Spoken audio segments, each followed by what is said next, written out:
खुणावती का खुणा माझे मला आले हसू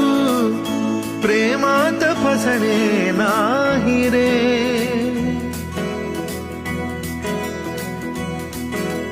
मीड्या मना सांगना भावे खोळे